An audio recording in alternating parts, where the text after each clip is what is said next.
Welcome everyone. We are so glad you are here with us in person or again online on YouTube. But yeah, so pumped you're here. First week of October. Hope you guys have kicked off the month with a bang. If you can't hear me very well, I apologize for all this traffic behind me. It's popping out in Boulder and it's popping here at Grace Commons. But to kick off the night, just want to do a riddle for you guys to get in the spirit of Halloween. I think this one will trump you guys a little bit because it's election season as well. I'm on a roll, call me butter. But the riddle here is, how do you spell candy in 2 letters? Figure that out with your small group.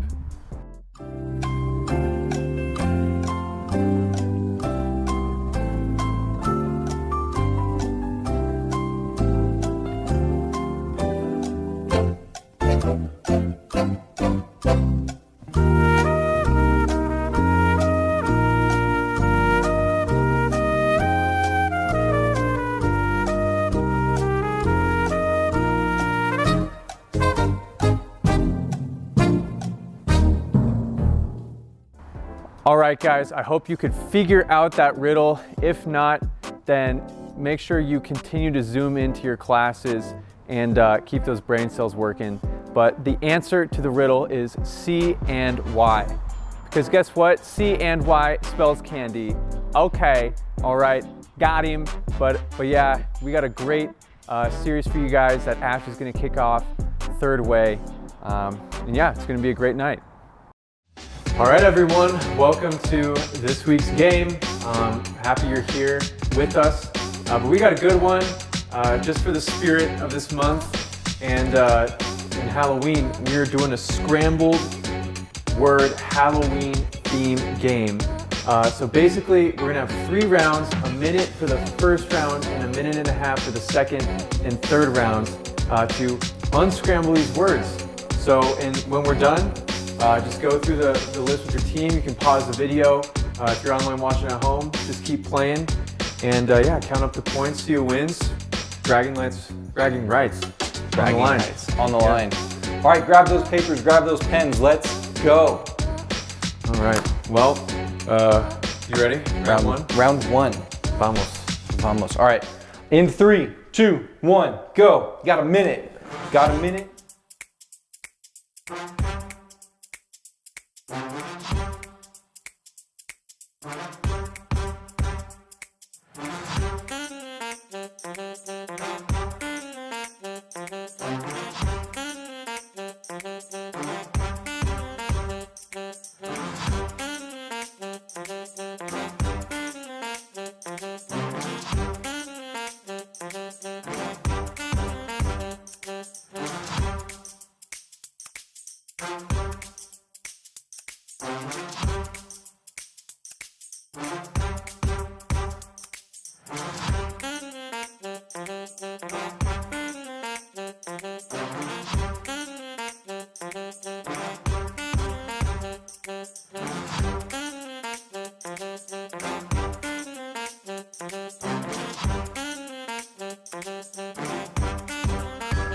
Done.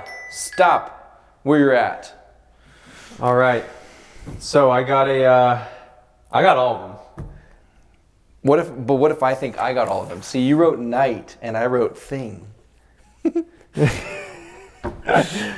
Well, I feel like because the theme is jack-o'-lantern, it would be What night. is this? Kids. I wrote disc. All right, see how many you got? Yeah. Count up. I'm pretty sure I only have 1, 2, 3, 4, 5. I only got 5 right. I think I got the whole thing. 8. 8 right. Yeah, 8 right. 7 right. 7 right. 7? Yeah. All right, moving on to round 2. This one, you're going to get a minute and a half. And on your marks, get set, go!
Done. Stop where you're at. Wow. Count how much you got right. I could not figure out that last one for the life of me. I don't know what it is, actually. Yeah. Let's see. But let's see. 1, 2, Trick, 3. moon, witch. Scary. Easy. What was the next one? Creepy. And then ghoul, crypt, zombie. Yep. I don't know what the last one was. The code will be up there. Did you also get 8? Or? No, I only got 1, 2, 3, 4, 5, 6. Oh, perfect. All right. All right. Moving on to round 3. The theme is ghost. It's 15:11 on the mat. 15:11. Yeah, that's true. Another minute and a half on your mark. Get set, go.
Done. Stop where you're at. All right. Look at the key code. Count up how many points you get. See what the bragging rights are. I only had 4. I had 7, but the 7th one I put mentors. For that 6th one. I don't. But I don't think This that's ain't no it. Harry Potter. Yeah. The Dementors. Yeah. How many did you get total? 6. All right. Overall, out of all 3 rounds, I have 15. And I think I finished with 21. 15, 21. See in your group if you guys beat us, and if so, who gets to have the ultimate bragging rights for this game. Thanks again for joining us. Peace.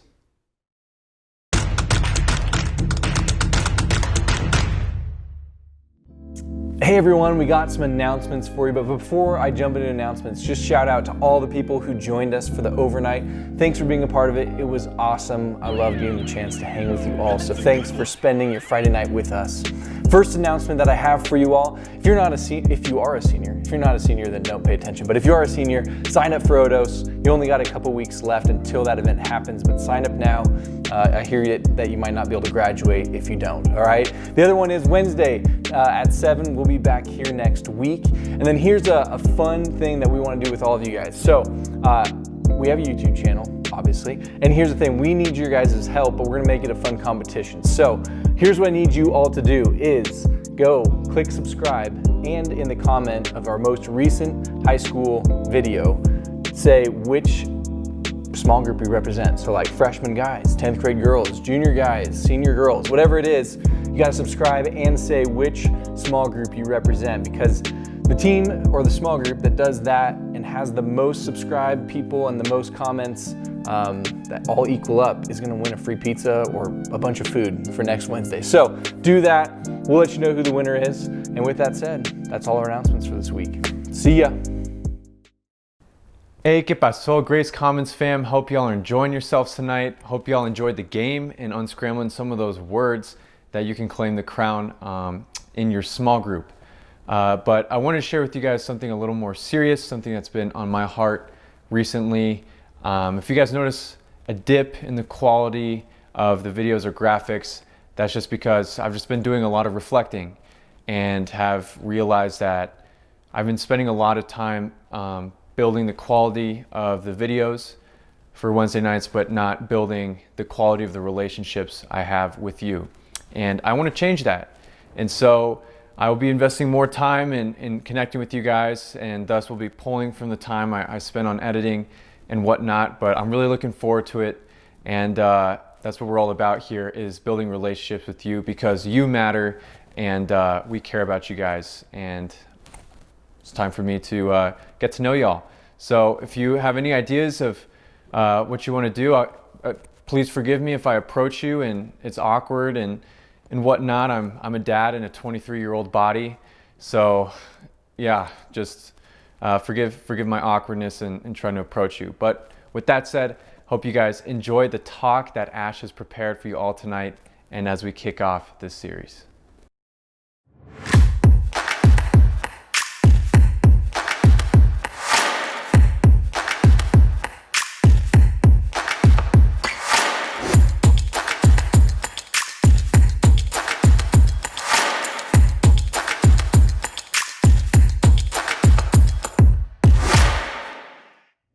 Well, hey friends, I am glad you are here and I am excited to kick off this new series with you guys that we are calling The Third Way, where we're gonna look at how Jesus navigated some of life's biggest questions and culture's biggest topics.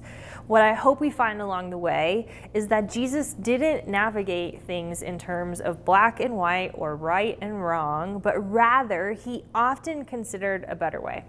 What we're calling this third way. To help us kind of explore and flesh out this third way, I want us to think about life as if it were a box of crayons. I recently bought a box of crayons for my 1-year-old son. I went with the classic 8-count Rose Art, 84 cents, like pretty cheap, but he's 1 and doesn't really like crayons. I think he mostly just wants to eat them. Anyways, my mom was in town and she was the person who had said, hey, can you get Mac some crayons so that we could color a picture? And I was like, whatever.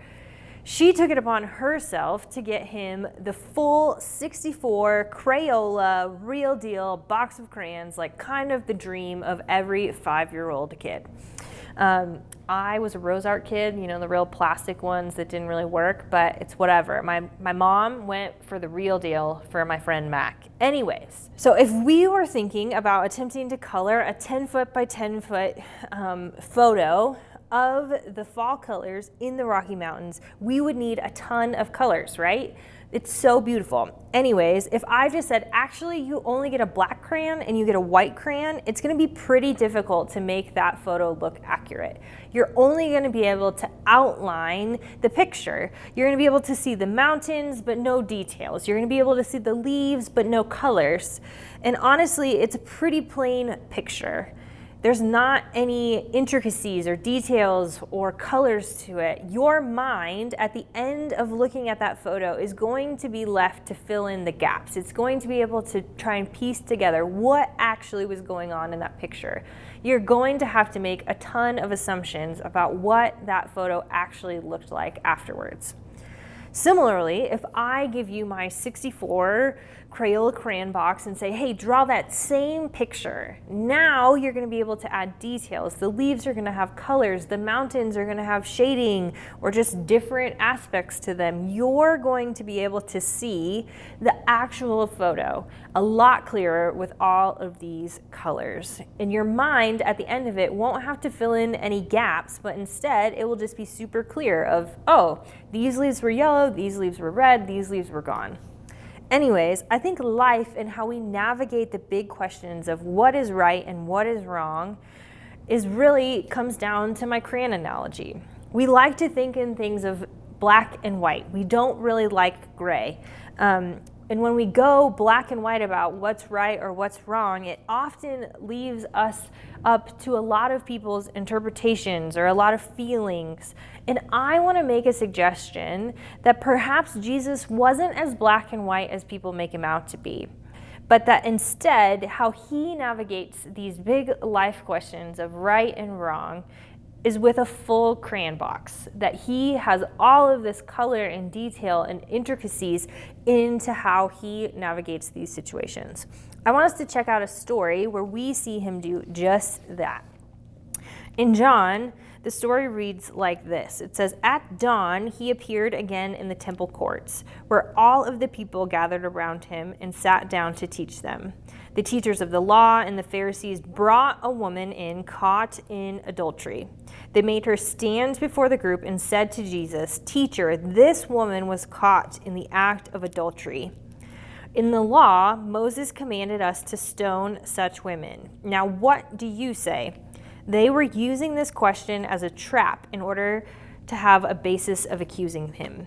But Jesus bent down and started to write in the ground with his finger. When they kept on questioning him, he straightened up and said to them, "Let any one of you who is without sin be the first to throw a stone at her." Again, he stooped down and wrote on the ground. At this, those who heard began to go away one at a time, the older ones first, until only Jesus was left with the woman.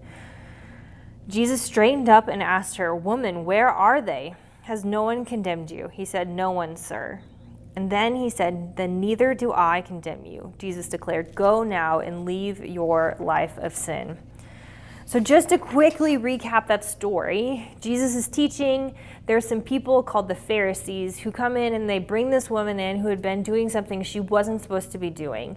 They say, "Hey, by the law, she's supposed to die. So we have stones right here ready to kill her." And Jesus ends up having this whole conversation with her in front of them and asks them, like, "Hey, if you are innocent, if you've never done anything wrong in your life, then go ahead and throw your stone. But if you've done something wrong, maybe leave your stone." And it says that people just started to walk away. And when we look at this situation, there's sort of two approaches to it, that of the Pharisees and that of Jesus. Let's look first at the Pharisees. I think they approach this super black and white. The law says, kill her. She messed up, kill her. She's got to pay for what she did. And they were ready to go with their stones. They look at this story super objectively, kind of at a distance, and with little to no detail about what had been going on for that woman, what the man was up to, what the whole scenario is. They don't know any of that. They just know she broke the law, therefore she should die. They have taken that photo and that story and filled in the color with their own mind, not with an actual crayon. And how we see Jesus approach this is pretty different.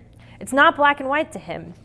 Certainly, he was aware of the law, and certainly he was aware that this woman had been caught doing something that she was not supposed to be doing.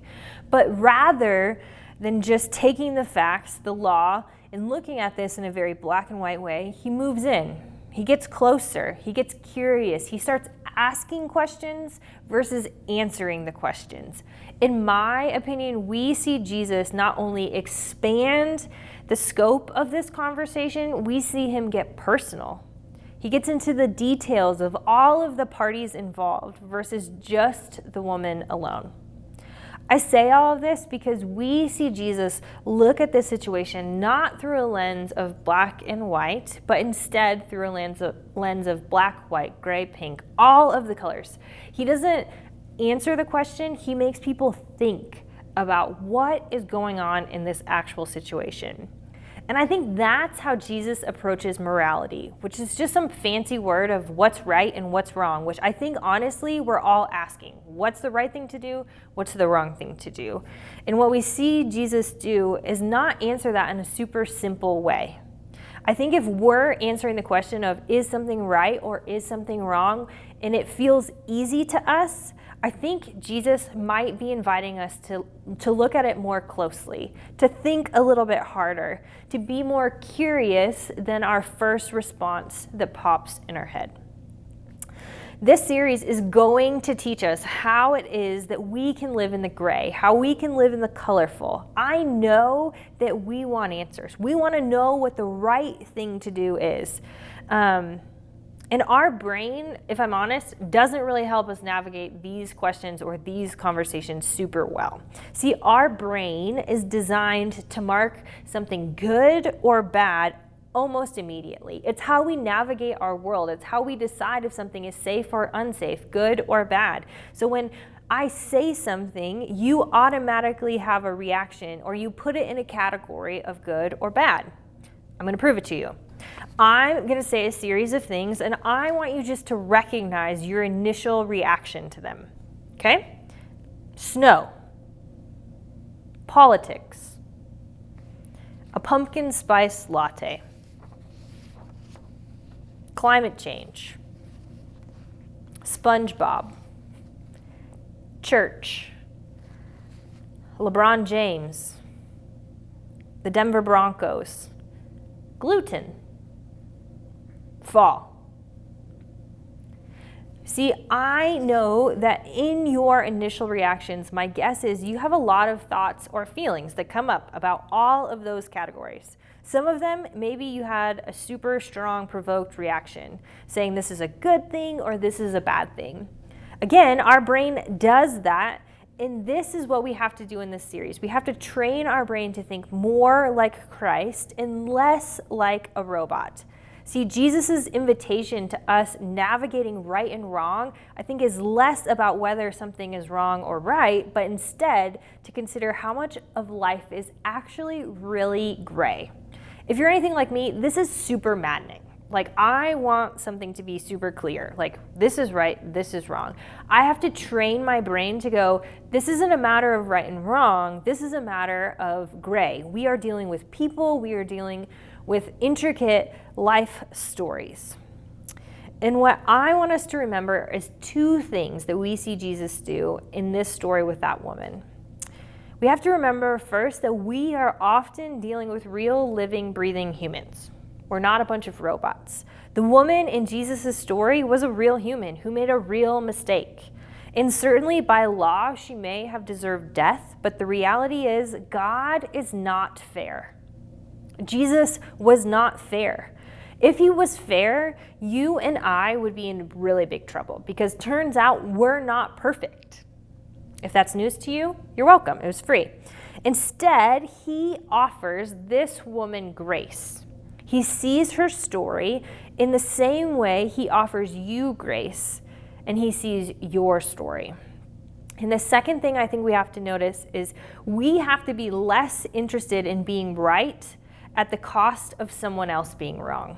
This one's super hard for me, if I'm honest, because like when I'm right and you're wrong, that's just the way it goes. But really, I think Jesus' invitation to us is not to be right at the cost of necessarily someone else being wrong. We don't see Jesus flaunting to that crowd how wrong their life was. Instead, he asks them a question and lets them come to that conclusion on their own.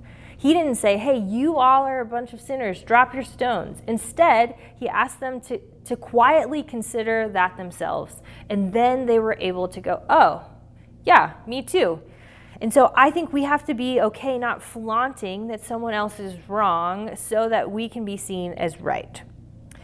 I think we see Jesus have a private conversation with that woman. We see him get curious. We see him get on her level. He was less interested in being seen as right at the cost of her being seen as wrong.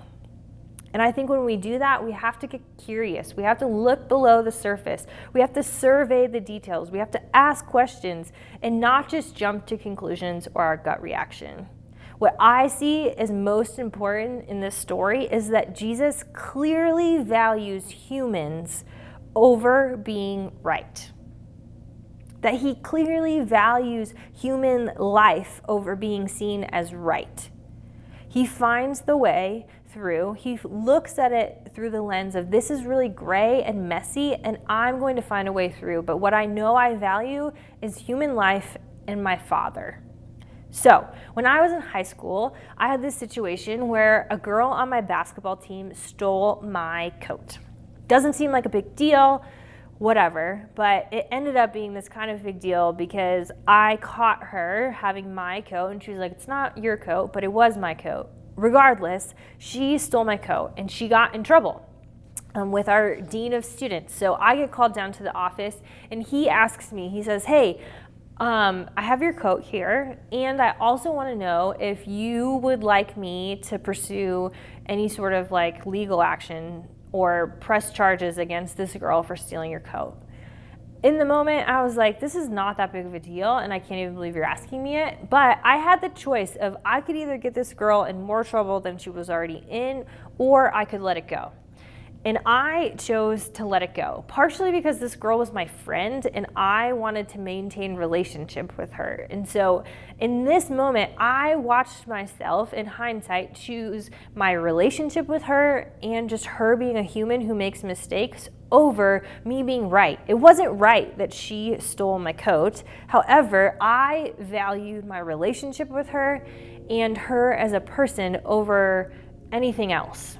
And I think that's Jesus' invitation to us when we are searching for what is right and what is wrong. He goes, I want you to not go for the most obvious or the most easiest answer, but instead I want you to look for things that value humans and value me. For things that value humans and value me. I think that this is the third way, and this is how we watch Jesus navigate what's right and what's wrong. So I'm going to pray for us, and then you all can head into hopefully some deeper conversation about how we navigate what's right and what's wrong. So God, thank you for the way that you navigate life, that you help us have a way of following Jesus and when we are asking these big questions. I pray that as we dive into this series, you would clearly help us find our way through. We love you so much. It's in your son's name. Amen. That's all, folks.